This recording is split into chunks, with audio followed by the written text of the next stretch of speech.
अल्लाह ने आज इज्जत एक मुस्लिम मुल्क को नहीं बल्कि एक सेक्युलर मुल्क को दी है, और वो सेक्युलर मुल्क हमारा अपना देश हिंदुस्तान है।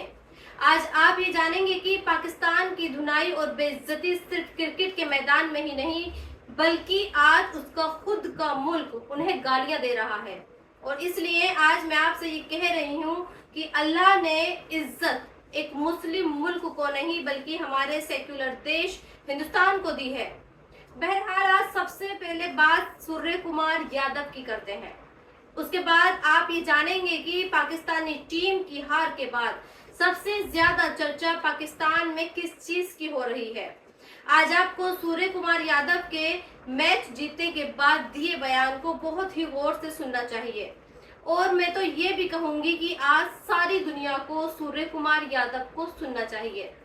पाकिस्तान को हराने के बाद इस क्रिकेटर ने दो बड़ी अहम बातें कही। पहली बात, इस खिलाड़ी ने पाकिस्तान के खिलाफ मिली जीत का श्रेय भारतीय सेना के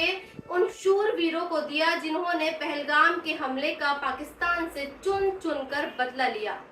दूसरी अहम जरूरी बात जो सूर्य कुमार यादव ने कही थी वो थी कि उनकी हमदर्दी आज भी पहलगाम में मारे गए परिवार के लोगों के साथ खड़े हैं। यानी सूर्य कुमार यादव एक मुस्लिम मुल्क दुबई में खड़े होकर एक मुस्लिम मुल्क पाकिस्तान के खिलाफ जीत हासिल करने के बाद पहलगाम में मारे गए लोगों के परिवारों को ये बताना चाहते थे कि आतंकवाद को पालने पोसने वाले पाकिस्तान के खिलाफ खेलने की उनकी मजबूरी थी। लेकिन इस मजबूरी का ये मतलब पैसा नहीं था बल्कि उस देश की टीम को सबक सिखाना था जिनके देश से आतंकवादी हमारे देश को छलनी करने चले आए थे। और शायद यही वजह रही थी कि कल पाकिस्तान के खिलाफ मैच जीतने के बाद किसी भी भारतीय खिलाड़ी ने पाकिस्तान की टीम से हाथ भी नहीं मिलाया। आज मैंने आपके लिए इसी मैच के वीडियो से एक तस्वीर भी निकाली है, और इस तस्वीर को निकालने का मकसद सिर्फ आपको ये बताना है कि हमारे देश और देश के खिलाड़ियों के दिलों में पाकिस्तान के खिलाफ ना तो हमदर्दी है और ना ही कोई इज्जत।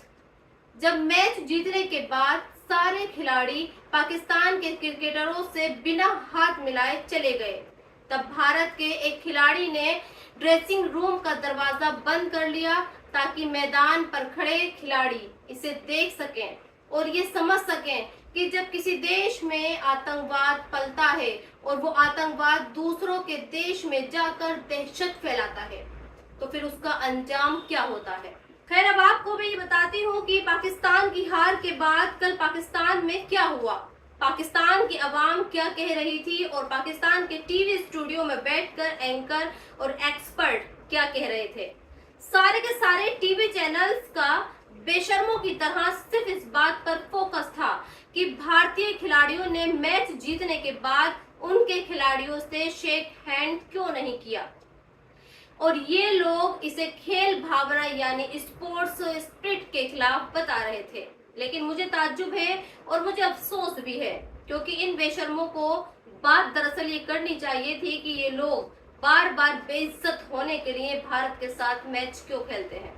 और हर बार इतनी बेइज्जती सहने के बाद कैसे इन्हें नींद आ जाती है और कैसे ये लोग फिर से भारत के साथ अगले टूर्नामेंट में खेलने के लिए आ जाते हैं।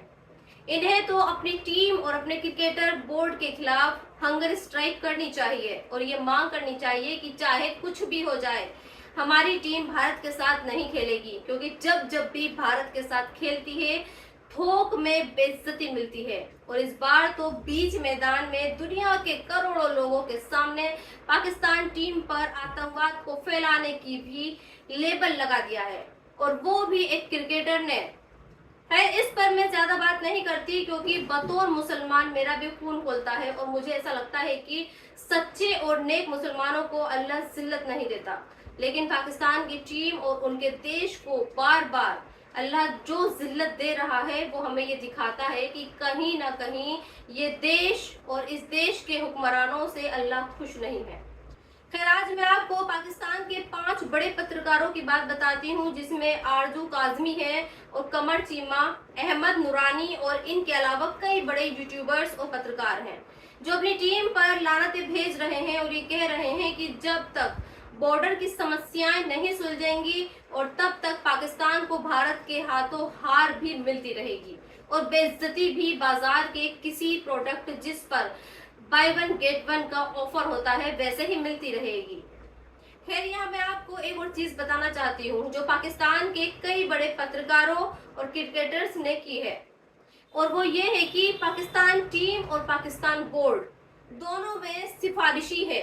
आज पाकिस्तान क्रिकेट बोर्ड को एक ऐसा शख्स चला रहा है जो वहां के जनरल का रिश्तेदार है और उसी की सिफारिश पर क्रिकेट बोर्ड का चेयरमैन बना है, और ये आदमी भी ऐसे ही क्रिकेटर्स को भर्ती कर रहा है जिन्हें क्लब क्रिकेट की कोई भी नॉलेज नहीं है, उन्हें भारतीय क्रिकेट टीम के साथ भिड़ाया जा रहा है। तो दोस्तों, आज हमारे देश में बहुत बड़ी संख्या में लोग पाकिस्तान के मौलानाओं के बयान सुनते हैं, उनकी तकरीरें भी सुनते हैं और उन पर अमल भी करते हैं, लेकिन अफसोस इस बात का है कि ये मौलाना भी अपने देश के लोगों को ये नहीं बताते कि इस्लाम ना तो यूं क्रिकेट खेलना सिखाता है और ना ही क्रिकेट खेल कर बार बार अपनी बेइज्जती करवाना सिखाता है। फिर भी इस देश में क्रिकेट का लोगों के सिर पर जुनून सवार है। आज बहुत सारे लोग हमारे अपने देश में बीजेपी की मोदी सरकार पर सवाल उठा रहे हैं और ये कह रहे हैं कि बीजेपी वाले असली देशभक्त नहीं हैं,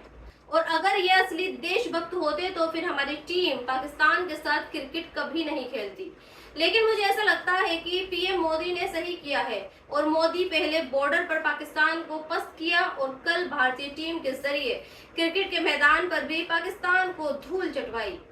और एक बात और आपको बताती हूँ, भारत ने पाकिस्तान पर एयर स्ट्राइक की और एकदम सटीक एयर स्ट्राइक की। जहां जहां पाकिस्तान में आतंकवादियों के ठिकाने थे, जहां जहां पाकिस्तान में आतंकवादी छिपे हुए थे, ठीक वहीं पर उन्हें निशाना बनाकर उनके ठिकानों और उनके आतंकवादियों को ढेर किया।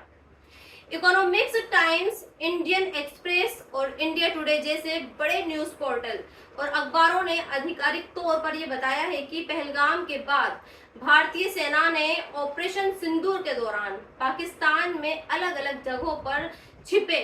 100 आतंकवादी मारे थे, और कल क्रिकेट के मैदान में भी यही हुआ।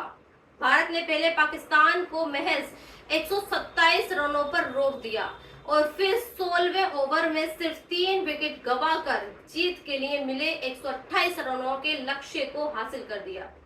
जिस पिच पर पाकिस्तान के बल्लेबाज संघर्ष कर रहे थे, उसी पिच पर भारतीय बल्लेबाजों ने चौकों और छक्कों की झड़ी लगा दी। कहने का मतलब यह है कि मैदान चाहे युद्ध का हो या फिर क्रिकेट का, पाकिस्तान के नसीब में सिर्फ हार ही आती है। इसलिए मैं ये कह रही हूँ कि पाकिस्तान के साथ क्रिकेट खेलने का फैसला वर्चुअली गलत हो सकता है, और आप इसके लिए मोदी सरकार को ब्लेम भी कर सकते हैं। लेकिन आज देश के अरबों क्रिकेट फैंस को जो खुशी पाकिस्तान की हार को देखकर मिली है वो लाजवाब है। तो दोस्तों, आज की इस वीडियो में इतना ही। आप भी मेरे चैनल को सब्सक्राइब जरूर कर दें। शुक्रिया।